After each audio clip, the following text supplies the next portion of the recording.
कुछ बातें करना जरूर चाहूँगा और आप लोगों के माध्यम से मेवात के बच्चों को एक संदेश देना चाहूँगा कि जैसे मौल साहब ने कहा कि बहुत सटीक बात मौल साहब ने कही कि सबसे ज़रूरी जो चीज़ होती है दुनियाई एतबार से रोजी का मसला होता है और हमारी मेवात में ख़ास तौर से जो सबसे बड़ी समस्या है वो बेरोजगारी की है। इसकी वजह क्या है, इस पर गौर और फिक्र करने की ज़रूरत है। मैं एक टीचर हूँ, टीचर होने के नाते हम बिल्कुल छोटे बच्चों से लेकर के बड़े समाज तक जुड़े रहते हैं। हमारी जो मानसिकता है, जो हमारे समाज की मेंटलिटी है वो ये होती है कि बच्चे को पढ़ाओ और पढ़ने के बाद सिर्फ और सिर्फ सरकारी नौकरी के लिए हम कोशिश करते हैं। हम सब लोग ये मानते हैं कि पढ़कर के हमारा बच्चा एक सरकारी नौकर बने। पहली प्रायोरिटी ये होती है कि सिर्फ नौकर बनाने की बात होती है, उसको मालिक बनाने की बात नहीं होती। मैंने एक तजुर्बा किया है और आप सब लोग इस बात को मानेंगे कि मेवात जिस चीज़ के पीछे पड़ जाती है बस हाथ धो करके पड़ जाती है। अभी एक नया ट्रेंड चला है कि बच्चा चाहे 60% नंबर ले प्लस 2 में, मैट्रिक में, उसको साइंस साइड। मेरे बहुत सारे जो हम उम्र हैं वो बैठे होंगे, पढ़े लिखे जो होंगे। एक जमाना था कि साइंस गांव में से 1-2 बच्चे लिया करते थे जो साइंस के लायक हुआ। आज एक धर्रा बना लिया कि बच्चा नकल से पास हो, कैसे भी पास हो, साइंस साइड दिला दो, प्लस 2 पास करने के बाद सीकर और कोटा भेज दो और इसको MBBS बना दो। ये मानसिकता मैं इसको अच्छी नहीं मानता, क्योंकि इससे अनावश्यक रूप से बच्चे पर प्रेशर पड़ता है। बच्चा चला ही नहीं पाता साइंस, जबरदस्ती इसको आप MBBS डॉक्टर बनाना चाहते हैं, वो नहीं बन पाता। घर में टेंशन होती है, बच्चे पर प्रेशर बनता है और बहुत सारे बच्चे बेचारे को घर से निकल जाए, तरह तरह की बातें हो जाती हैं। सिर्फ एक नौकर बनाने के लिए हम ये कोशिश कर रहे हैं। आज हम जो बैठे हैं, हम एक नौकर की बात नहीं कर रहे, हम उनके पास बैठे हैं जो नौकरी देंगे। हमें ये सोच बदलनी होगी। सबसे पहले मैं उन बच्चों से, कि जो बच्चे हमारे पढ़ रहे हैं, उनके पेरेंट्स से एक अपील ये करना चाहूँगा कि बच्चे का अपना एक इंटरेस्ट होता है। हर बच्चे की IQ एक अलग अलग होती है, उसका एक फील्ड होता है। आप क्यों साइंस के पीछे पड़ गए? साइंस दिलाइए उन बच्चों को जो साइंस चला सकते हैं। क्योंकि मैं साइंस का स्टूडेंट रहा हूं, मुझे पता है, इसीलिए मैं खुद बोल रहा हूं। जो बच्चा साइंस नहीं चला सकता, आप उसे जबरदस्ती साइंस ना दिलाएं। जिस फील्ड में उसका इंटरेस्ट है, हर फील्ड में अगर आप नौकरी ही कराना चाहते हैं तो उनमें भी बहुत सारे आपको अपॉर्चुनिटी है, बहुत सारे ऑप्शन मिल जाते हैं, बहुत सारे कोर्सेज हैं। और अगर साइंस भी दिला दी तो MBBS जरूरी है क्या उसको? अगर वो MBBS कर नहीं सकता तो बहुत सारे पैरामेडिकल कोर्स। अनावश्यक रूप से बच्चे पर प्रेशर ना दिया जाए। ये तो उनकी बात है कि जो नौकरी ही कराना चाहते हैं। अब बात आती है कि नौकरी जो करता है वो सिर्फ अपने खुद लग गया। मान लीजिए मैं लग गया तो जरूरी नहीं है कि मेरा बेटा नौकरी करेगा। और जो बिजनेस करते हैं वो पीढ़ी दर पीढ़ी के लिए अपना एक रास्ता बना के जाते हैं। आने वाले बच्चे, उनके बच्चे, और अगर बहुत अच्छा चलता है तो पीढ़ियों के लिए एक बिजनेस हो जाता है।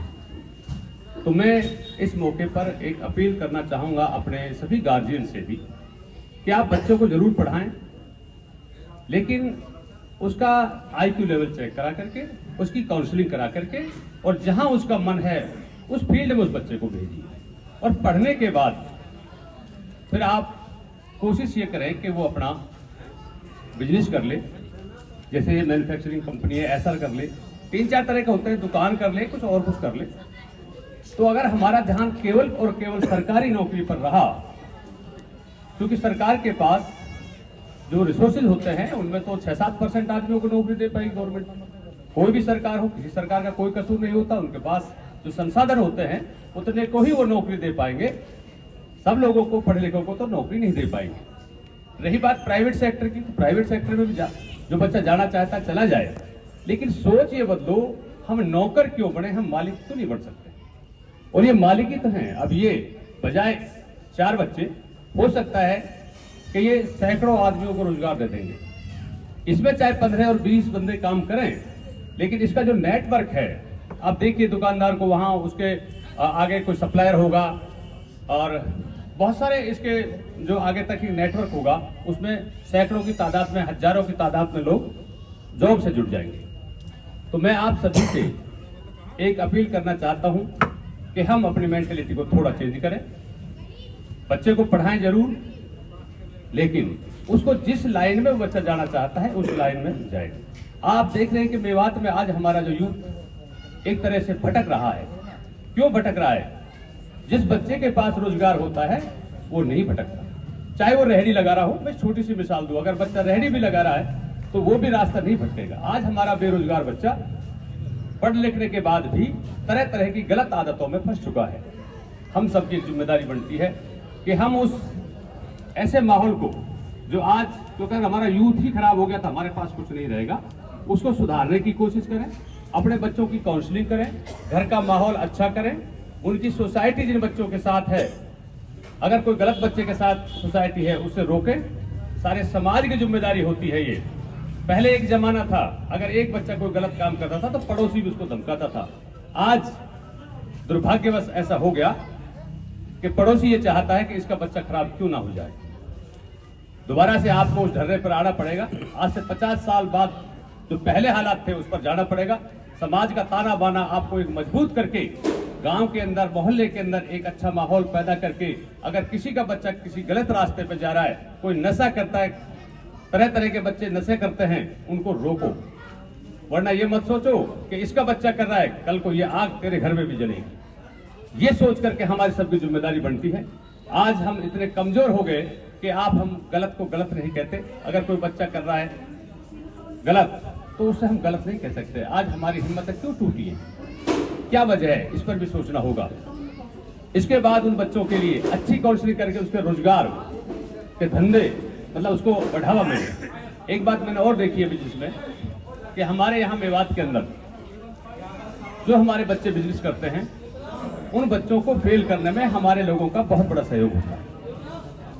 और ये हमारे लोगों का मतलब मेरा ये हिंदू मुसलमान से कुछ नहीं है, मेवात की बात मैं कर रहा हूँ। उसमें सब आते हैं, हम सब मेवाती हैं कि ना कोई हिंदू है ना मुसलमान, हम मेवाती हैं। और मेवाती लफ्ज भी मैं इस्तेमाल कर रहा हूँ कि वहाँ उनको उधार सुधार लेकर के उनकी उधार नहीं देते। मौलवी साहब ने एक बात कही थी कि बिजनेस का उसूल है कि 3 साल तक तो आदमी वेट कर लेते हैं, लेकिन हो क्या रहा है कि उससे उधार लेकर के उसकी उधार नहीं पड़ती, पीछे से माल नहीं आता, वो बेचारा जेवर भी बेच करके आके दुकान बंद कर देता है। तो मैं एक अपील करना चाहता हूँ, बिजनेस कोई भी कर रहा है उसका पूरा सहयोग करें। सहयोग ये है कि आप माल ले रहे हैं तो उसका पैसा पेमेंट कर दें। सारे बिजनेस की यही हालत मेवात के अंदर है। मैं नूह में रह रहा हूँ, मैंने बहुत सारे बिजनेसमैन देखे हैं, बेचारे वो महीने लेके बैठे रहते हैं, जी मेरा 20 लाख है, मेरा 10 लाख है उधार, और अच्छे आदमी को उधार है। कई आदमियों से मेरी बात हुई, फिर उधार आप देते क्यों उनको? तो गुरु जी आप आ गए तो आपको मैं कैसे मना करूंगा? आप इतनी दे रहे हो, जो आदमी नजदीक बैठ रहा है, जिसको मैं अच्छी तरह से जानता हूँ, वही तो मार रहा है। तो प्लीज मैं आपसे अपील करता हूँ, इन बच्चों का, किसी भी बच्चे का, ये ओवरऑल में बात कर रहा हूँ कि उनके बिजनेस को बढ़ावा देने के लिए उनको कम से कम ये तो सपोर्ट कर दो, माल जो लिया उसका पैसा दे दो। तो ये मैं ज्यादा बातें ना करके मैं सिर्फ यही बात कहना चाहूंगा कि हमारा जो यूथ है, हमारे जो नौजवान बच्चे हैं, बच्चों बिना कमाए पार नहीं पड़ेगी, कमाना तो पड़ेगा। और गलत लाइन छोड़ करके सही लाइन पर आ जाइए।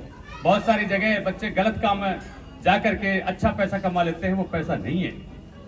अगर वो आज खुश होते हैं इस बात को, गलत तरीके से आपने जो पैसा कमाया है वो दोनों जहां में दुख देगा।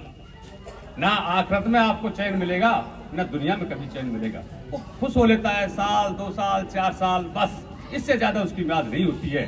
म्याद होती है हक हलाल के पैसे की। इसलिए आप हक हलाल के कमाने की कोशिश करें, गलत कामों को छोड़ दें, और जिस तरह से इनसे इबरत हासिल करें कि इन बच्चों ने हिम्मत करके देखिए कहीं जॉब किया, काम सीखा। मैं बहुत देर से इनके साथ था और मैंने देखा इनको पूरी नॉलेज है, और जब तक किसी काम की नॉलेज नहीं होती वो काम सक्सेस नहीं होता है। तो मैं दोबारा से आप सभी को, पूरी कंपनी को अपनी तरफ से तहे दिल से मुबारकबाद देता हूं। आप लोग सब इनका हौसला बढ़ाने के लिए आए हैं। आप सभी का बहुत बहुत शुक्रिया। जय हिंद।